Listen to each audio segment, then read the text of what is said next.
good evening and welcome to this edition of the Island Stats Sports Show. I'm your host, Earl Bates, and joining me as co-host, Jason Juglin J. Ford.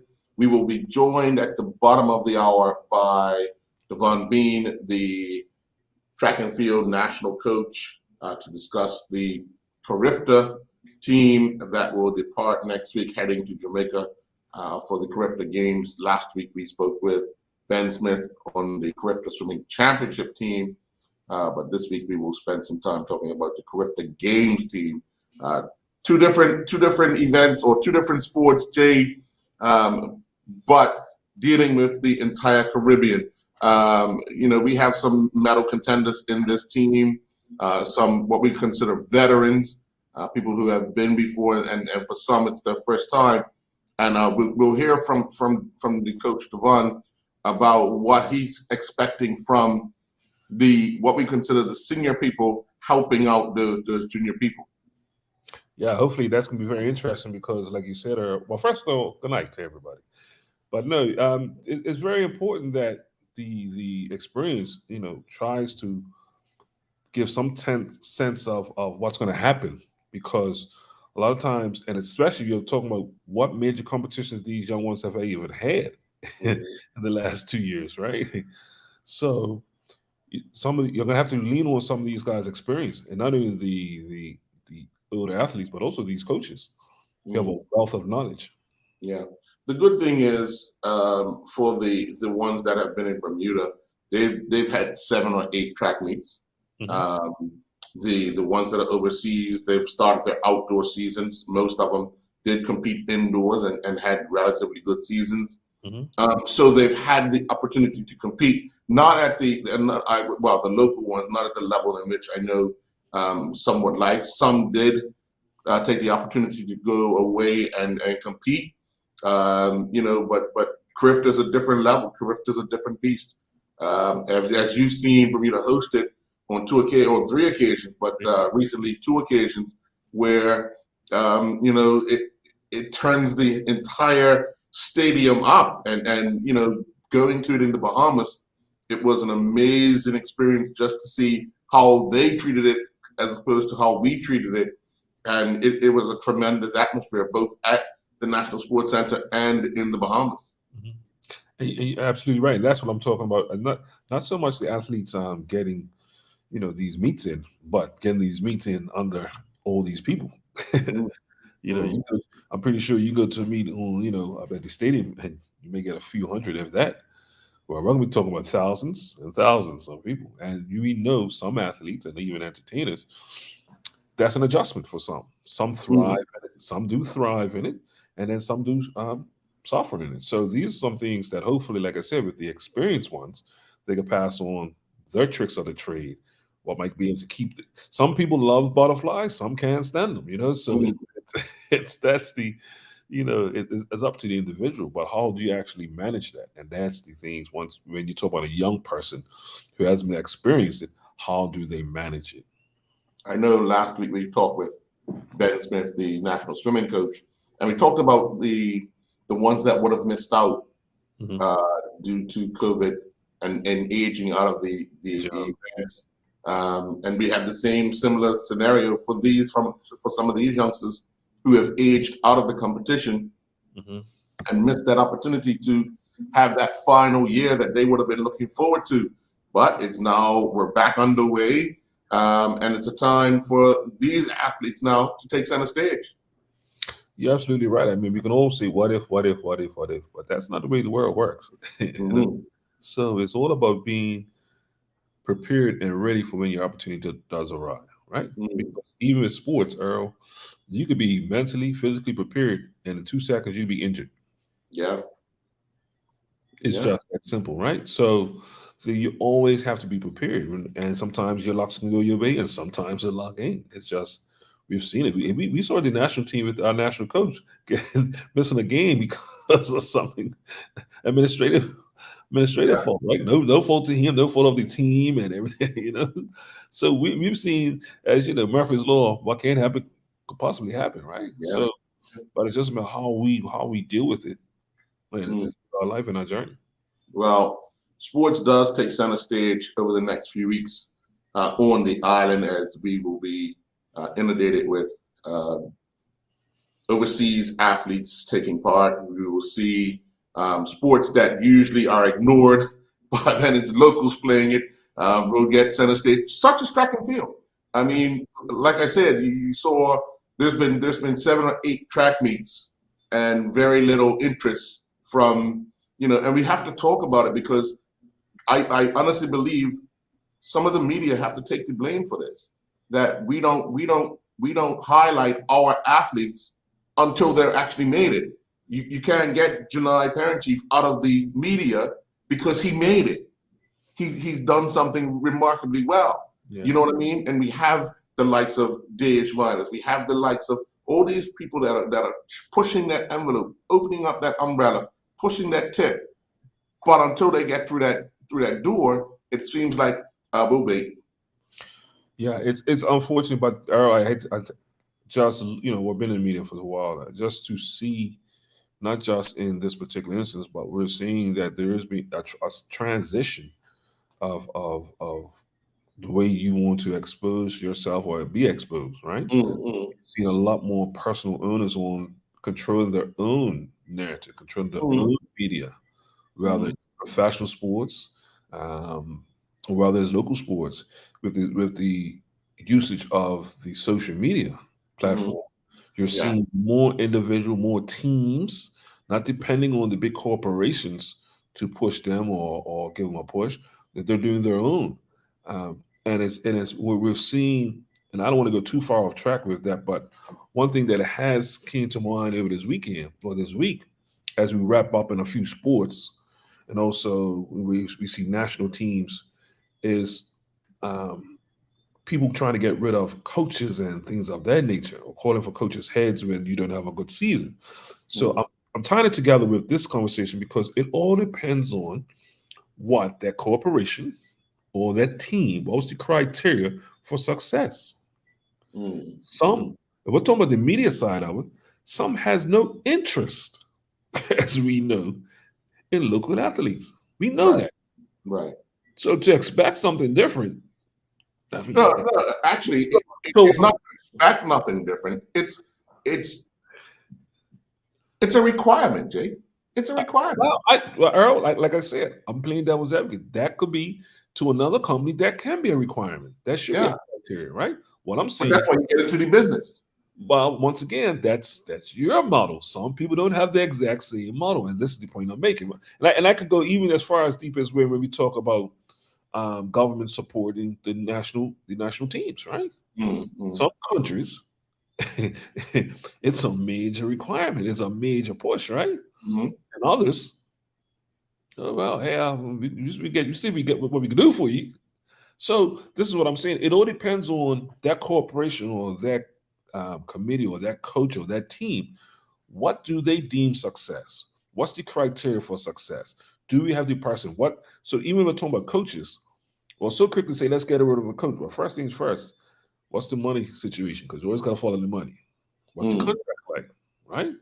Because but saying that, most of the people that talk about getting rid of the coaches are never involved in the club as grandstanders. This is what I'm getting at, right? Because sometimes it's not just cut and dry. He ain't won this much games, so let's get rid of him. Okay, so you're gonna pay somebody, so you're gonna want somebody better than him, but we ain't got no money now. Or the person that you will love, we can't afford it. I mean, it's so many different things you want. Or the person that we want is not qualified. Because now a lot of our sports, who's been governed by the large body, well, it's FIFA, the cricket, ICC. Yeah, ICC. Their requirement for funding, they're requiring a certain level of coaching degree, right? So these things have to be looked at. But when we get fans are fanatic. That's a short.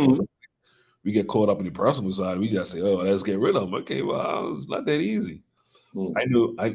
I just read it the other day because I used to follow them. I still follow the Mets. They are still paying Bobby Bonilla. That's retired for over 15 years. I was going to say 15 years ago.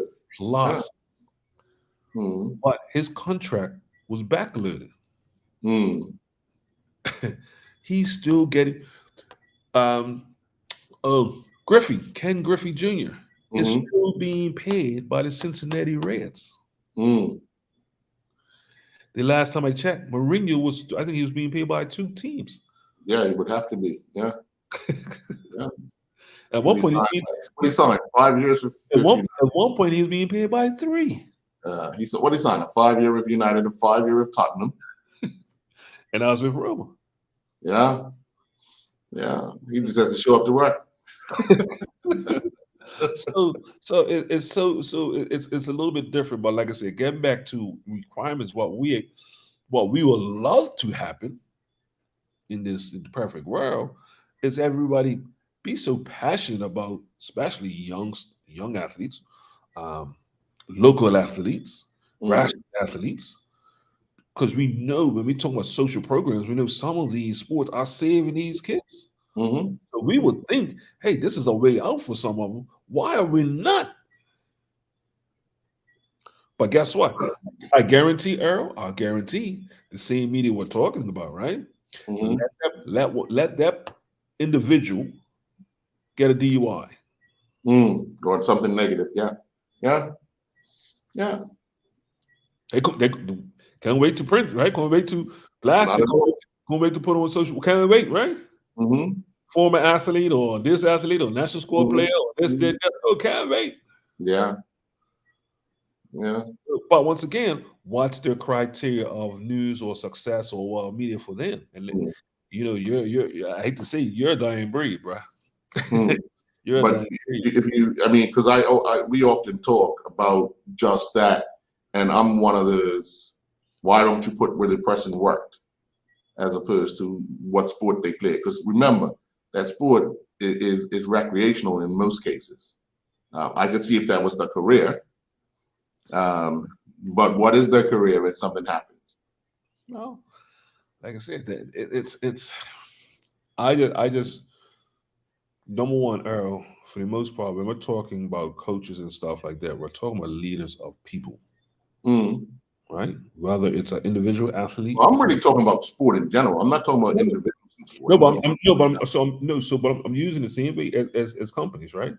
A lot of it comes down to the leaders of the companies. I mean, I know when we work for a certain company, we got blasted a lot for a lot of things happening that we had no control of, right? We're affiliated, and as much as we can say this or say that, or what we can, advise, it all came back down to management, right? Right. So that's what I'm saying. When we're talking about coaches and leaders, what do they deem success?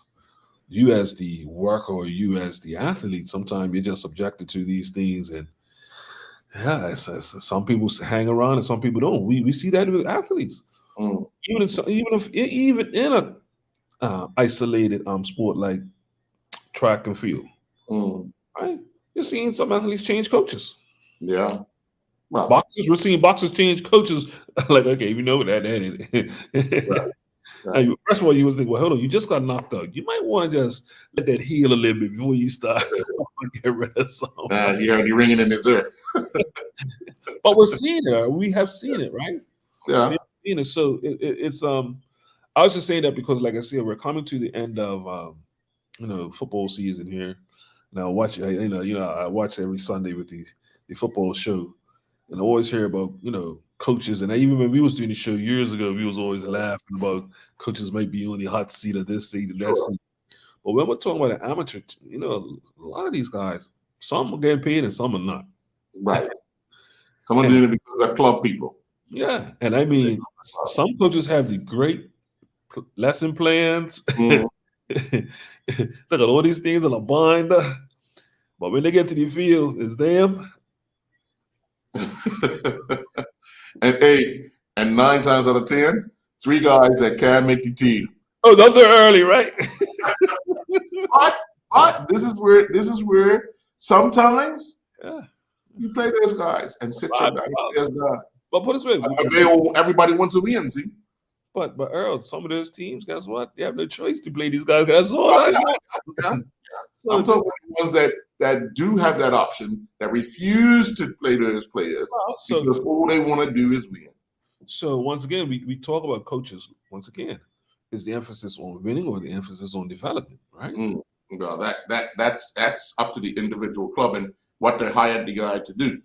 Right. And that once again, so as a fan, if you're not privy to some of those things, right.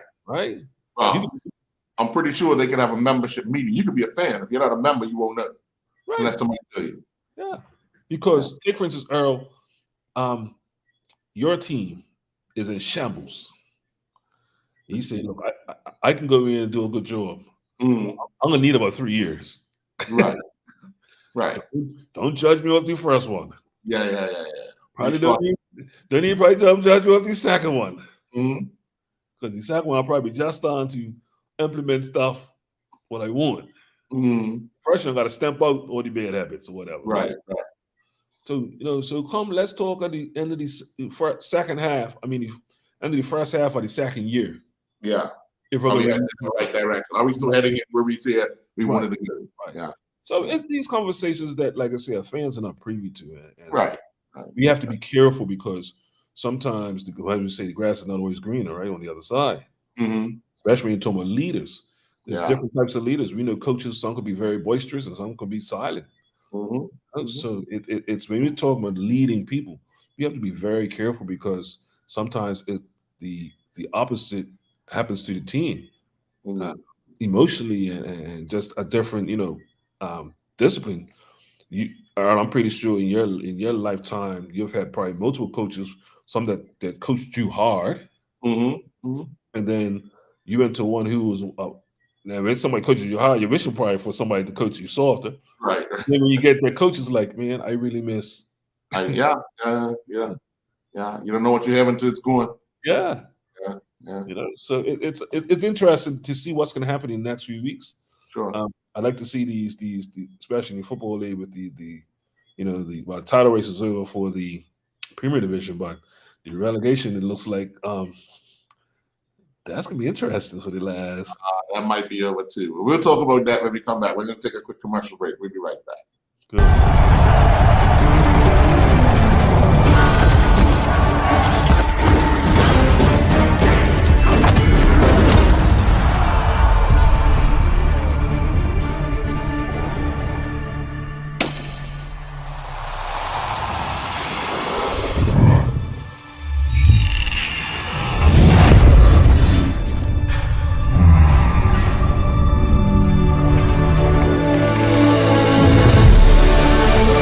Putting down the weapons. You seeing this?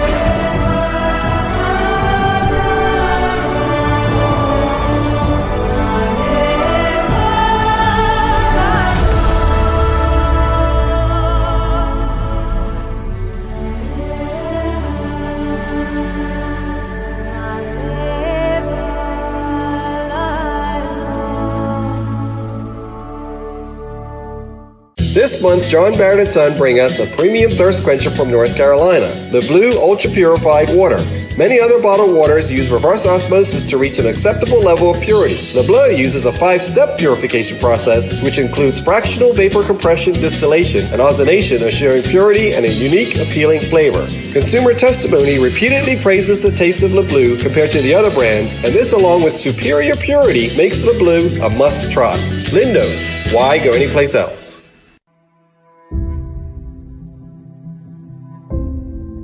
I'm also thankful and grateful because my greatest value of my life is my legacy. But why I do it?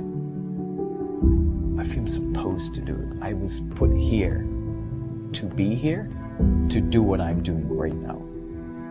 Once I see somebody moving, it's the greatest joy for me. There's a little person being born. I am thankful that people have given me the trust, for me to empower them, from my players to my family to friends, and that's what I'm thankful for. I'm thankful that people have allowed me and trusted me to be in their life.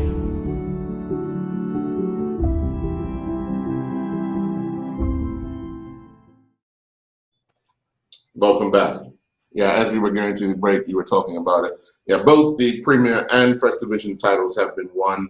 Dandytown Hornets winning the Premier Division and Hamilton Parish being presented the trophy on Sunday, going after defeating Wolves 3-1 for the first division. They're joined by Boulevard Blazers, who will play in the Premier Division next season. But that relegation battle is pretty much guaranteed to go down. Southampton Rangers and Somerset Eagles. They actually play each other this weekend. Devonshire Colts play Robin Hood, the team Crossroads, who were tied with them going into last night's match. Devonshire Colts have 16. Crossroads now have 19. Crossroads play Somerset at Garrison. Devonshire Colts play Robin Hood at Police Field. If Devonshire Colts win and Crossroads fail to get a point, Devonshire Colts survive, Crossroads go. If Crossroads gets a point, regardless of what Devonshire Colts do, Devonshire Colts go down. I gotta love it. So I got a question for you. I got a question. You always asking people questions. I got a question for you. So, as a sport enthusiast, do you like parity in your leagues, or do you like exceptional teams that can give you exceptional play, but the league is weak? Okay, so I'm going to answer. I'm going to make a statement first. Go ahead. The league is only the way it is this year because of COVID, where we have 11 teams. We had it the same way last year. The year before, we've always had 10 teams in the league, right? Mm-hmm. You multiply that by shifting around of coaches and shifting around of players, right? 9 times out of 10, when it's only 10 teams, there's a balance. You usually have one team that's really, really bad but then you always have 2 or 3 teams struggling for that second relegation spot. And then you'll have 3 or 4 teams, depending on how the season goes, challenging for the league title. That's always been around, and you could throw in the consistent teams that are always battling for the title have primarily been Dendytown, PHC, North Village, Somerset, Devonshire Cougars over the last, say, 10 years, right? And then you get a surprise here and there. I might have missed 1 or 2, but you get a surprise here and there. Robin Hood. Yeah, Robin Hood as well. That's when they had an influx of players, right? But now they're working their way back with young players. So it's an opportunity. I think the more opportunities our players get exposed to at a younger age, and if you look at it, you have Andrew Bascom and Kenny Thompson, who have worked with a bunch of youngsters. And believe it or not, in some of these teams that are successful now, they're a benefit of those guys' programs. Yes.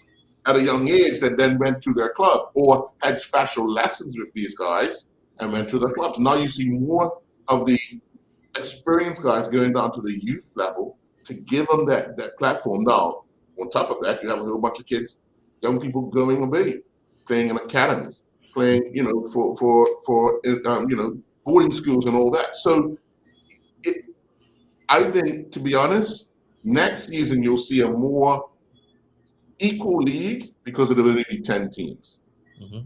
And then I think that's where you will start to see a little bit. You're going to still have that top 5. You're going to still have that. But guaranteed 6, 7, and 8, and probably 9 and 10 will probably beat one of those teams on any given Sunday. So I appreciate your answer.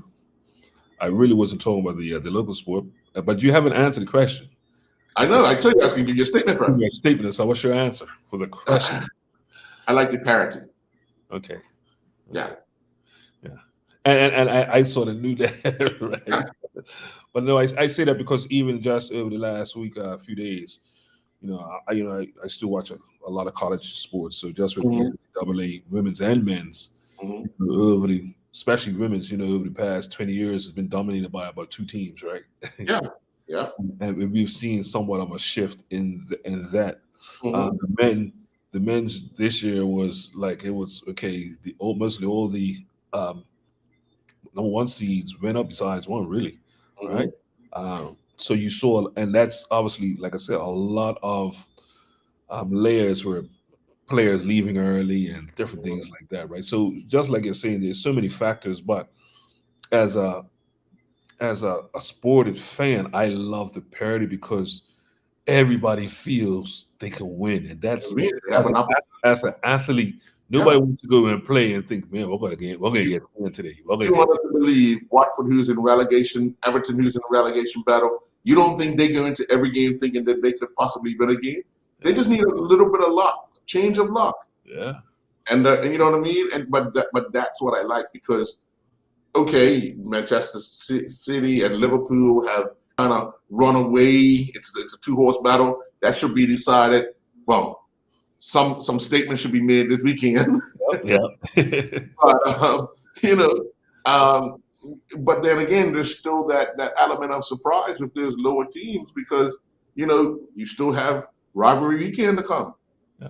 I mean, I say that because you see that in the Dutch league, you see that in the Spanish league. Basically, it was a two-team. Mm-hmm. I mean, you go around to the German league. There's only basically three teams you need to talk about in the German league, right? Yeah. So that's why I'm asking because, and obviously we're talking the layers, we're talking funding and money and coaches and support and all that, all those different things. But that what would we rather see, right? And what and because sports is so subjective, or what you may like, or what I might like, right? Right. You might, I might like to see a million girls. You might want to see a million girls stopped. Right. I to be honest, I will watch a very entertaining 0-0 draw. See, where both goalkeepers have made outstanding saves. You know, action end to end. Some people walked away from last week Wednesday night game 6-5 to Denley Town, saying that's the best game they've seen in their life. But then you start asking a few people that actually, I wouldn't say watch the game, but are technical in the game. Yeah. Many of the goals were scored on errors, but that's the game. Goals are scored on errors. You know what I mean? So it's how you perceive it. I'm pretty sure they would have been excited to see 11 goals. I mean, just the week before, PHC scored 11 themselves. That's true. You know, so to be involved in an 11-goal thriller in 120 minutes that seemed destined for penalty kicks. Two things before our guest comes in. I was talking with a PAC member the other day, and it was so funny because he was like, "Man, look how many goals we scored this year." Says, well, a lot of times, not how many scores, how many let into you, buddy, but when you score them, right? So, and when we just talking about that, it's like it's 81 and 18. Yeah, so it's hard. Over the weekend, I had the privilege of trying to help raise some money for the young rider, Jediah Cumbermack. Oh, okay. A benefit party for him where he's abroad now with the 2B Motorsports, Texas now, and it was I've seen the interview they do on the show, and then you see certain clips, but then they had taken some video that day and showed everybody that night. And like when you see a difference from, like I said, he was riding on a 125 down here maybe, but then they're riding 400s and the speed and the stretch, different tracks, man, it's I'm like, hey, right? It's amazing where the opportunity this young person is getting, right? Because without this type of funding, what is on now is basically like a scouting. I want to say almost like a scouting league per se. Right? You come from a local organization, but you're in between local and professional, and this is really good to scout at a lot of these races, right? And to see what you're up against, other competition, and people like yourself. So to see the opportunity that it's getting, and it's amazing that some of these teams, I'm just saying, to put trust in a young Bermudian. Yeah. It's amazing. I mean, right place at the right time. And that's the thing. You just never know, right? Yeah.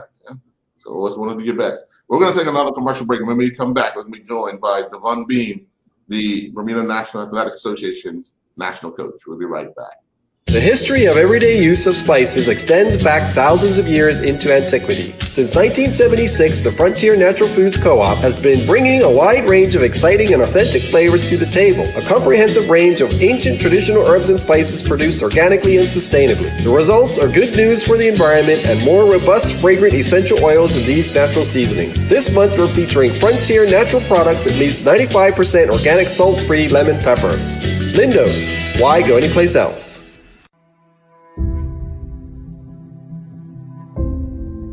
I'm also thankful and grateful because my greatest value of my life is my legacy. But why I do it? I feel supposed to do it. I was put here to be here, to do what I'm doing right now. Once I see somebody moving, it's the greatest joy for me. There's a little person being born. I am thankful that people have given me the trust, for me to empower them, from my players to my family to friends, and that's what I'm thankful for. I'm thankful that people have allowed me and trusted me to be in their life.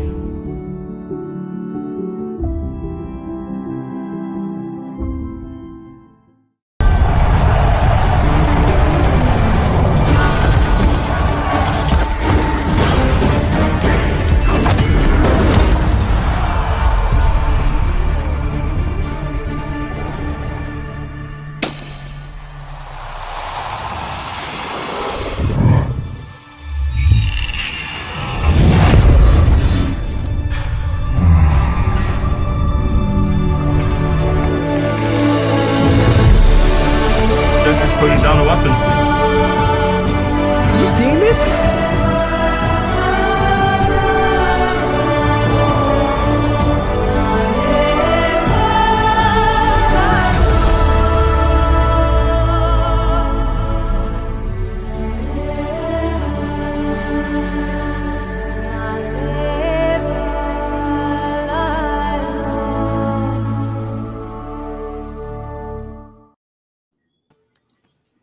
And welcome back. Well, good evening, sir. How are you? Yes, sir. How you guys doing? Good night. Good. Wonderful. Good night, Juggling Jay. What's going on, buddy? What's going on, Benny? Well, the Carifta team has been announced, released, and athletes are now putting those final touches on, preparing themselves for this this time around in Jamaica. Overall, what are you hoping this team can accomplish? To tell you the truth, this team is very inexperienced for the simple fact that last couple of years has been the pandemic. We have quite a bit of first-time Carifta participants, and it's going to be an eye-opening experience because Carifta in Jamaica is like no other Carifta. It's, as you know, athletics and track and field in Jamaica is like religion. So everything stops. Mm-hmm. All the firing, all the criminal activity, all of that cease because everybody come from the homeless person to the higher ups come out to support their athletes in their national sport of track and field. Mm. But to answer your question, I'm not expecting miracles. I'm expecting for the athletes to go down there to compete well and be very competitive. They have a tough job ahead of them because they haven't competed a whole lot over the last couple of years. They had one outside competition, which was in Florida, which a few of them did qualify. Mm-hmm. And hopefully the young ladies in the under 20, besides Sana Ray, this would be their last Carifta. So it would be good if those girls could duplicate what they did a few years ago, which they Caitlin medaled individually, but we also won a medal in the 4x1, the first time since 1975. So, Right. And that same team will be running again together in the under 20 age group, but it's a different ball game between under 17 and under 20.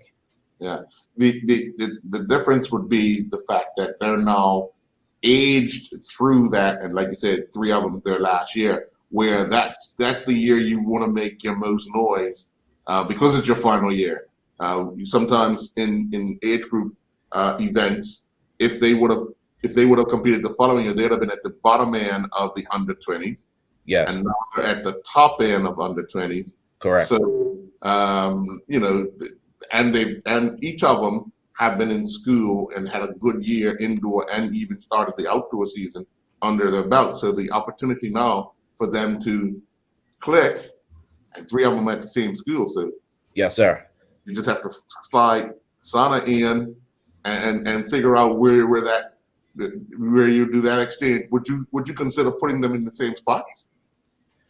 Not necessarily, because the rule is that you have an hour before the relay starts to put what order you're gonna run in. And I'll tell you a little story. I've told people this story before. 2 years ago in Cayman, I'm snooping around in the warm-up area, and being the student athlete that I am, Bahamas's under 17 female, she actually won the 100 meters.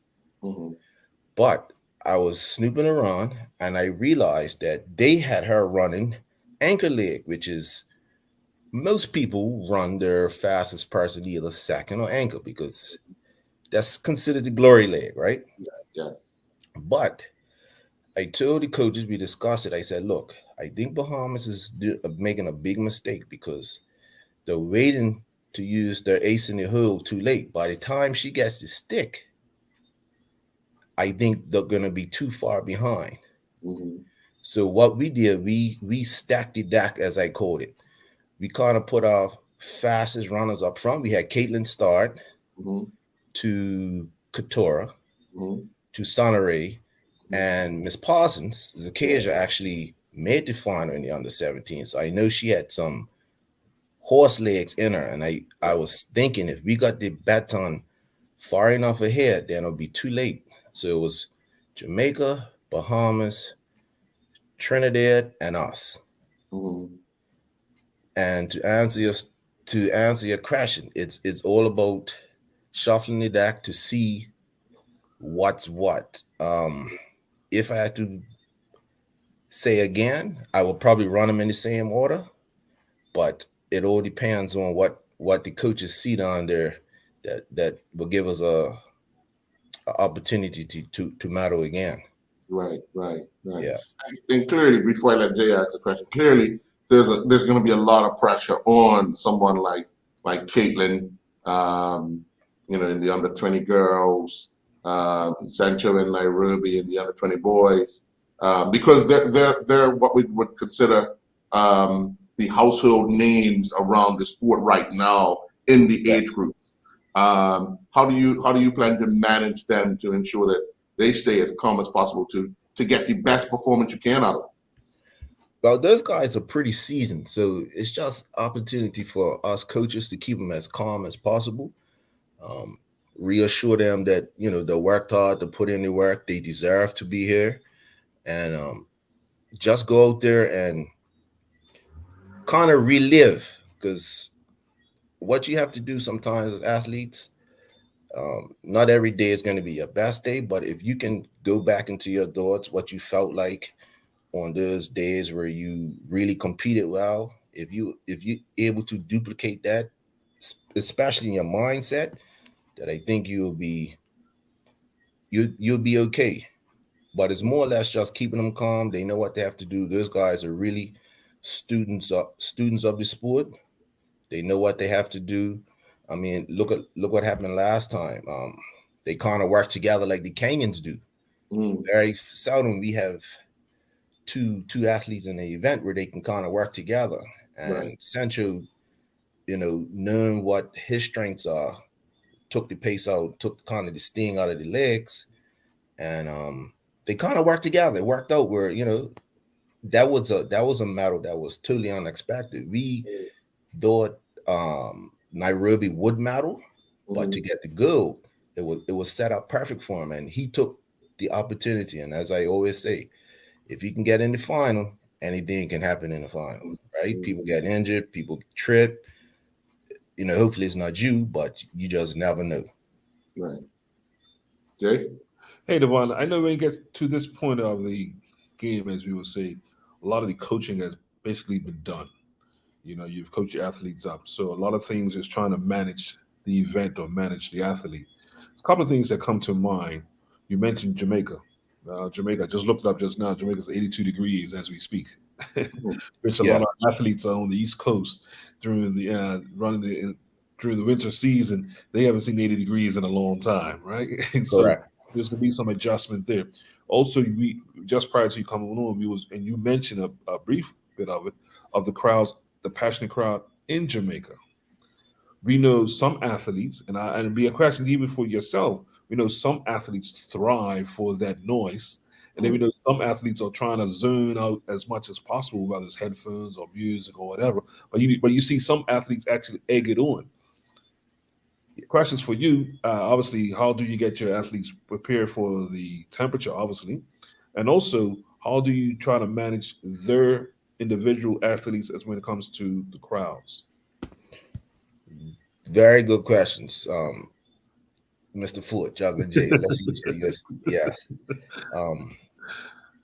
Being in Bermuda, we do have pretty good weather, but not as hot in Jamaica as you said. So over the weeks, we've expressed to the parents and athletes that hydration doesn't just start the day before or the week of Carifta. It's like it's an ongoing process. It's a prep. So we've advised them to, stay on top of the water. And even now, because it's the cooler months here in Bermuda, we don't drink. We're not consuming as much liquids, especially water, as we need to. So you're already in a dehydration state.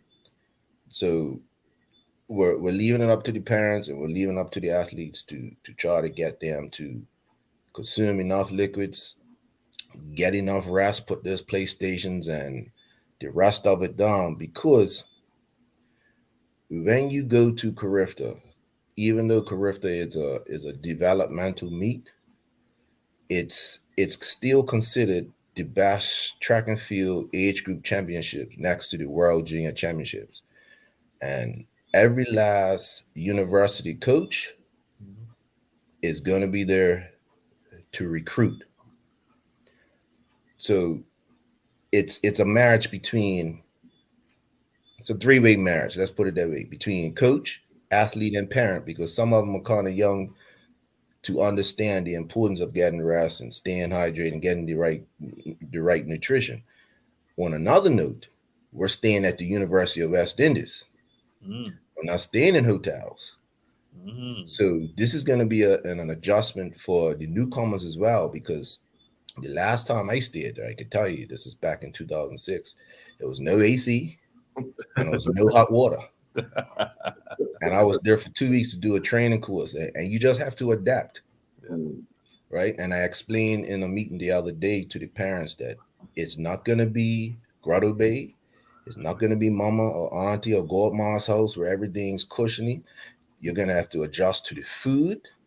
Mind you, Jamaican food's pretty good, but you know how it is. You're used to eating certain things, so you're going to have to adapt mentally. And this is where you evolve as an athlete, because you're not always going to have your mama, you're not always going to have your daddy or your coach there. So this is the time for them to become more mature in the sport. So going forward, when they do go away to university, they will have an idea of what it's like.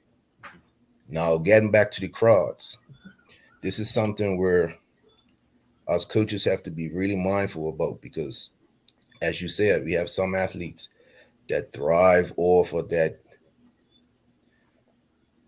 spotlight. And then we have some of them that go run in the corner. We just have to, and we know the ones. If you're a good coach, you know the athletes that are running for the corner, and you know the ones that more pressure, the better. Somebody like Caitlin, who's seasoned, and obviously she thrives off of that.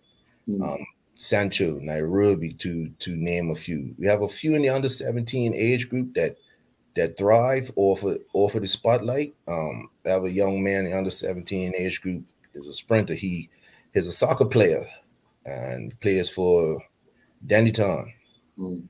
I call him Dandytown Damba because I try to explain to him is when he comes up at the track, he's a little passive, but he needs to be a little bit more aggressive. So I said, I want you to turn into Dandytown Damba because he plays down the back, and nothing gets across Damba because he's 6'3", he's 15 years old, and he can jump and he's fast. So I have to readjust his mindset. And I said, look, I need Dandytown Damba right now. So you got to use different tricks to psychologically get to him and put him in that frame of mind. If that answers your question. What did you prefer? Early on in my career, the more pressure, the better. And this is where your coach comes in too, because a coach is it can make or break you. And coaches have different type of relationships with athletes. And when I got to university, I had a coach named Sidney Cartwright. This man, Juggling Jay, could switch me on and off like a switch. That's how much he was inside my head. Right. And even if I competed like poo-poo, he had me believing I was the baddest you know what on this earth, going to that line. So coaching, you did a bit of coaching in cricket and so forth. You know what to say to certain players. Like you can put the whats in some players, and then some players you gotta kind of console them and not babyfy them, but let them down slowly. Whereas the other ones like, look, girl, like let's have it. What's going on? Right. Yeah. And let's take another commercial break. When we come back, we'll have more with the national coach in track and field, Devon Bean. When we come back, we'll be right back.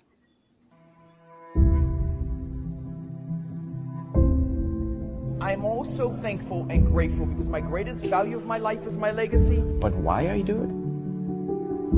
I feel supposed to do it. I was put here to be here, to do what I'm doing right now. Once I see somebody moving, it's the greatest joy for me. There's a little person being born. I am thankful that people have given me the trust, for me to empower them, from my players to my family to friends. And that's what I'm thankful for. I'm thankful that people have allowed me and trusted me to be in their life.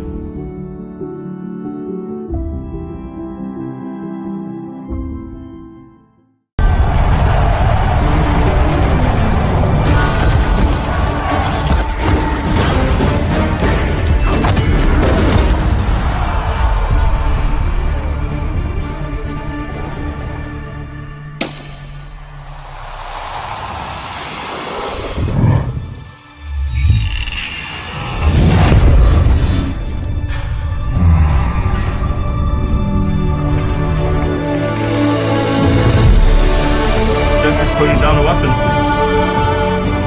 You seeing this?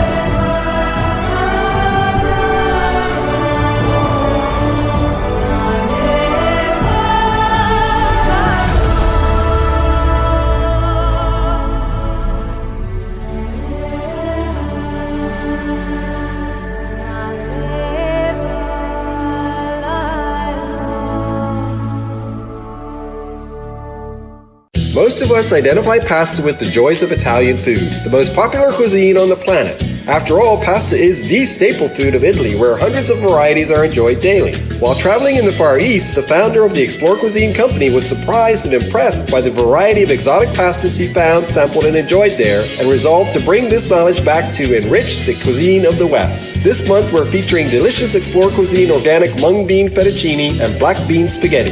Lindo's, why go anyplace else? Welcome back. Jay, you have another question? No, it's interesting to listen to you, Coach Bean, because these are the things that is, I'm always a component of. We need to tell our own story, and always nice to see that a person that's been, around track and field basically all your life, still giving back.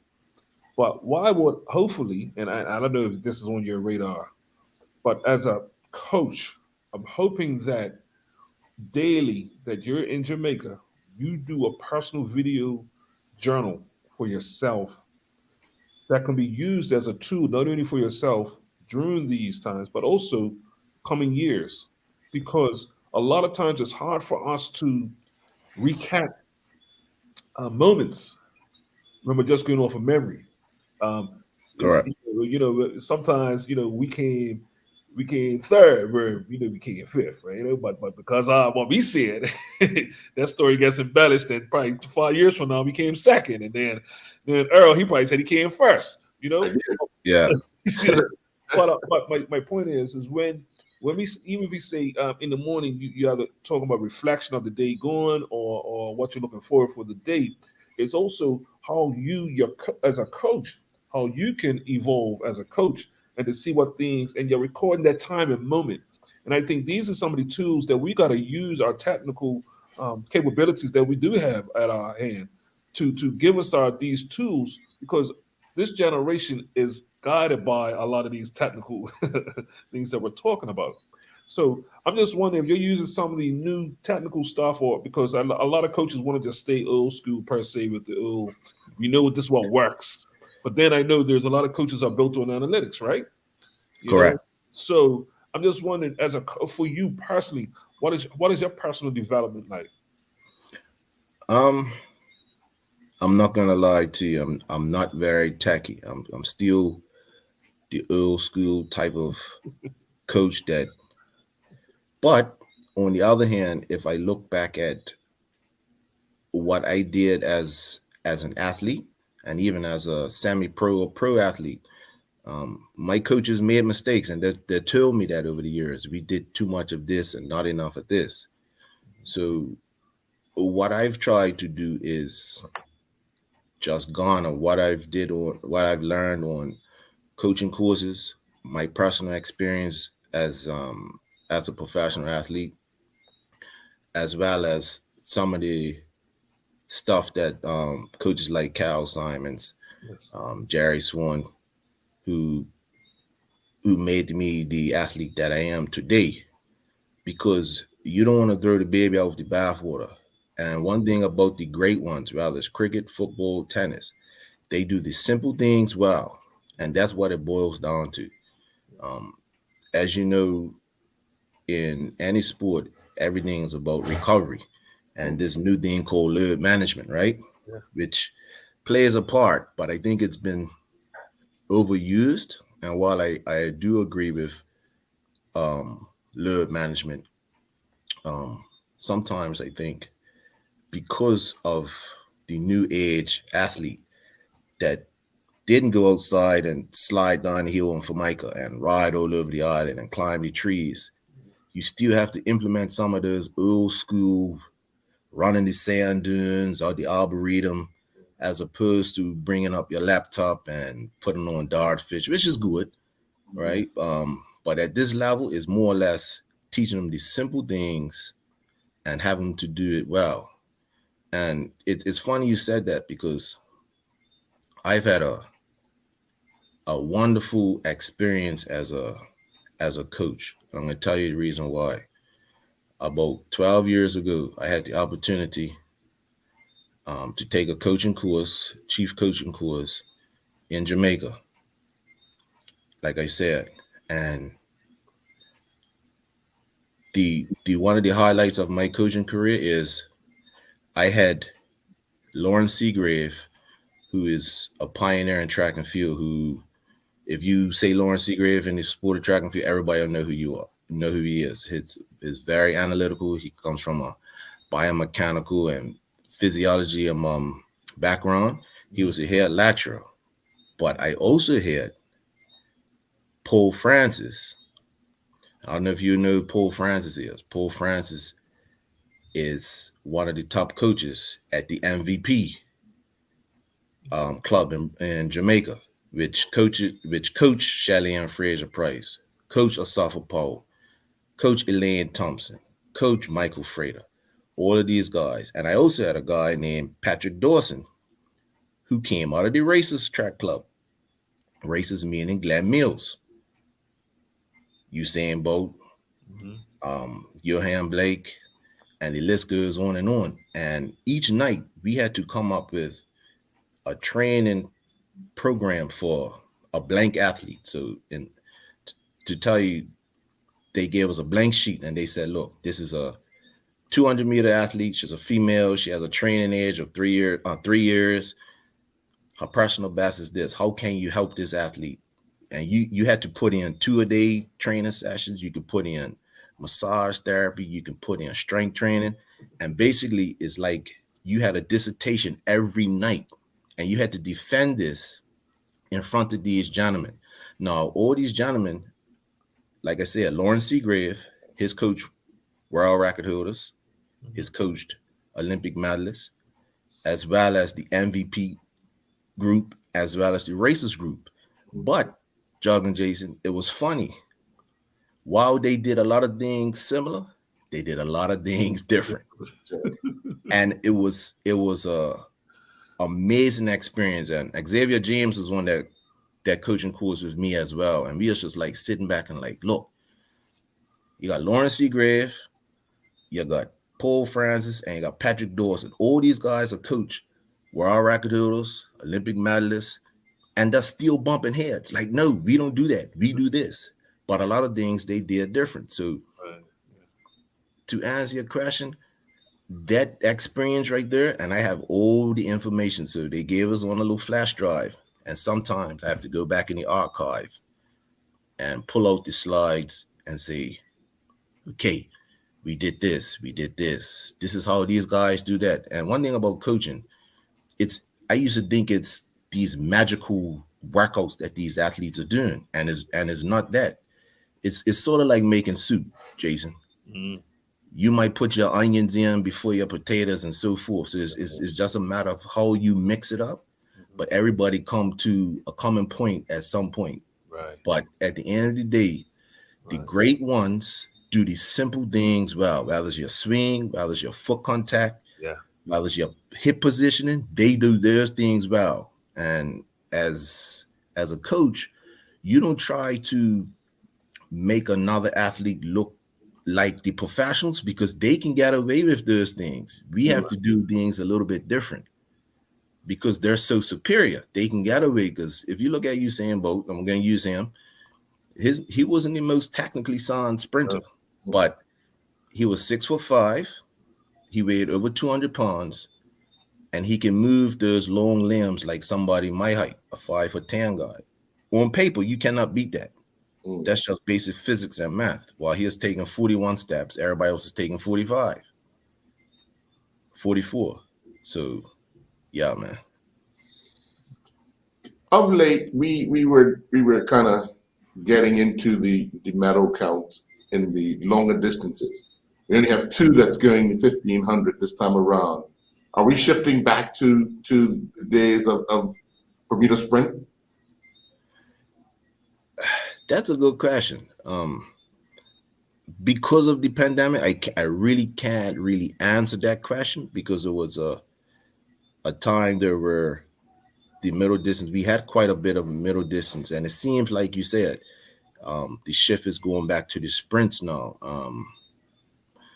That might be so, and that happens in the sport. Mm-hmm. It happens in Bermuda. I would like a bit of both.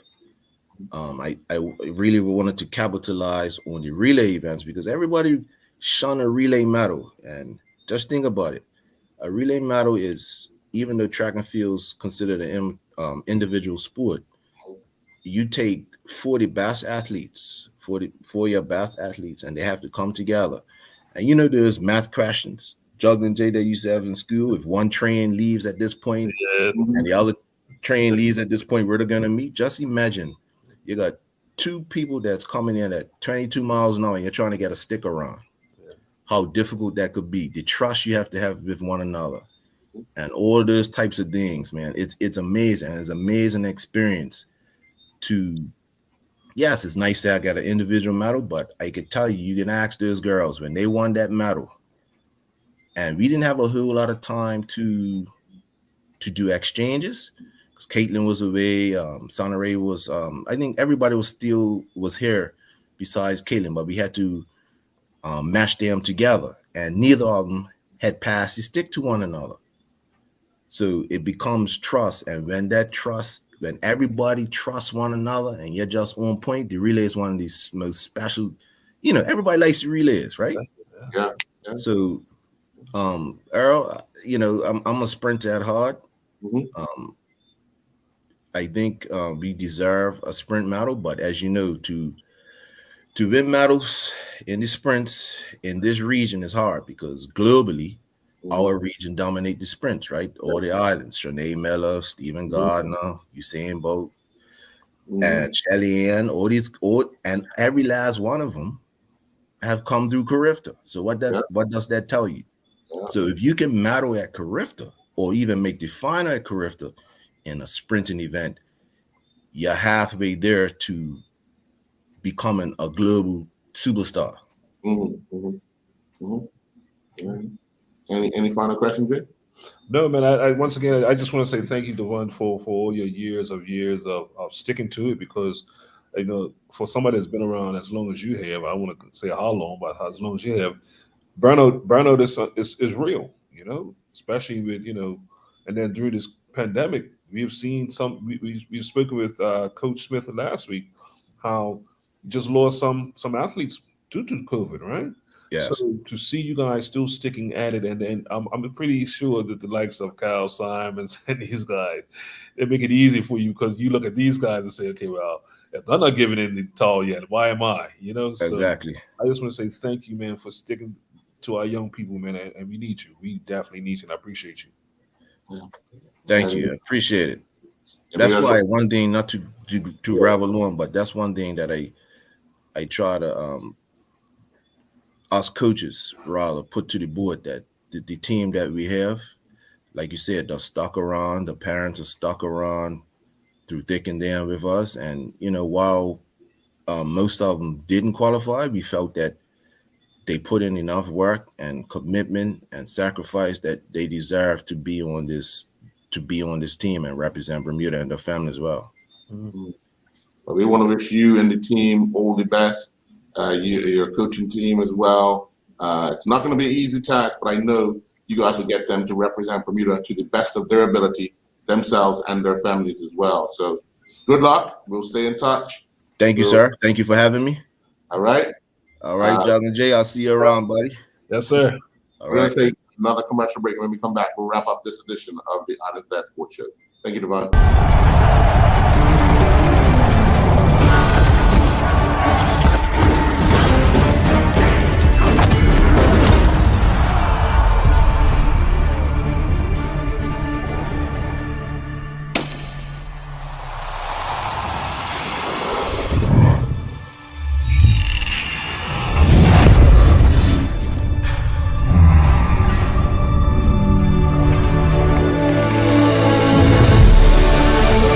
Putting down the weapons. You seen this?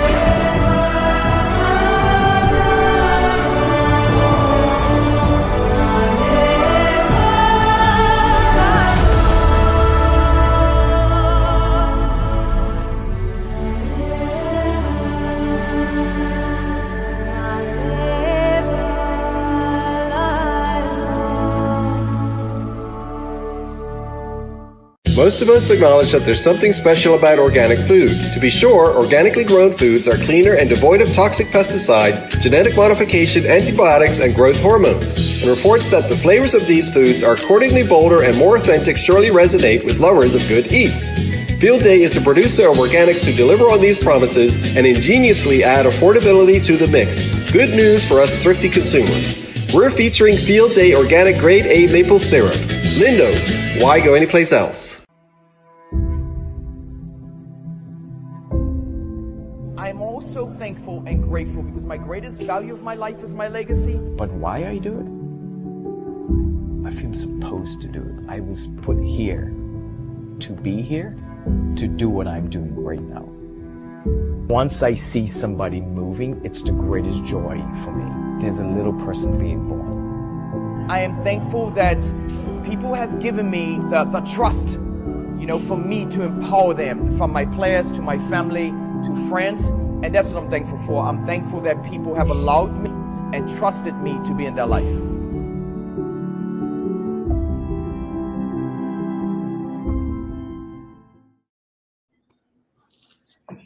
And welcome back.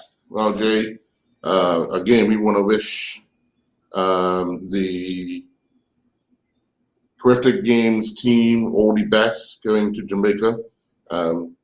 It's an opportunity for them to put their name out there, put themselves out there. And I'm pretty sure under the leadership of Devon and the other coaches, I think we'll get the best out of these athletes. Yeah. No, I was just saying that. I mean, we was talking about what means success. What is success to somebody? And we was talking about the Carifta with the opportunity of further education, right?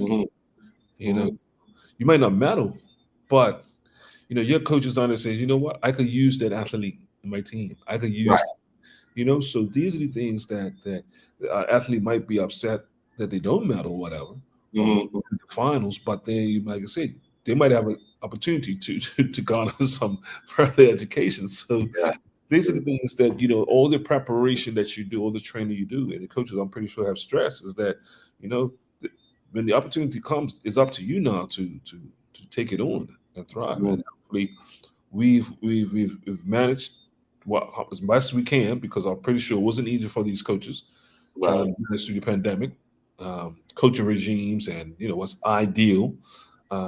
Too bad we ran out of time, but I want to touch on what was the disappointment for him as a coach that we did not host it here. I'm pretty sure even as a coach, that would have been more of a, you are the coach, but also it's on your home soil, right? It's about pressure things too, right? So is he relieved in the sense that he don't have to worry about that extra part of the pressure because you're not the host? Or what is something that he was, who was probably dreaming about could be, So, like I said, I'm glad that number one, we're going to the Carifta. Carifta's on, because we didn't say this last year, Earl. Right. Well, we were struggling trying to figure out if it was going to be on. When we got to this time, we knew it was off. But we will definitely be able to have both coaches on once they complete their task in the Caribbean, the Carifta Swimming Championships, and the Carifta Games. So we look forward to having them on and just talking about their experiences, as well as, as you said, the challenges, because they will face challenges. As we know, COVID's still around, so all those restrictions some of those restrictions still apply. So, I mean, just keep an eye on some of those numbers, especially down in Barbados with the COVID. It's going to be interesting how that's going to affect their team, if it affects the team, coming and going back to Barbados, because it's COVID is not going anywhere. Folks don't just because a war zone, you don't hear it as much. But gas prices. But Barbados again got a big uptick of cases. Yeah, I'm in contact with a few people down there very often, and it's been just as soon as they see the light, and it comes raining again, and they see the light, and it comes raining again. So once again, how does that play on those athletes? I'm glad that we're able to hopefully manage to get off, go down there, and do what we can. Yeah. Well, next week we will not air the Einstein Sports Show. I'm a part of a sports panel that will be hosted at, I believe, Cedar Bridge on Wednesday evening for the Department of Youth, Sport, and Recreation. So, unfortunately, we will not be airing the Einstein Sports Show next week, Wednesday. Get out on me. All right, no problem. Got another gig to do. I like that. Put my words on you. Yeah. Words against you. That's what you're doing. Another gig to do, man. Look, on that note, hey, have a good night, right? I'll see you in 2 weeks, bro. That's right. 2 weeks. Take care. Have a good night.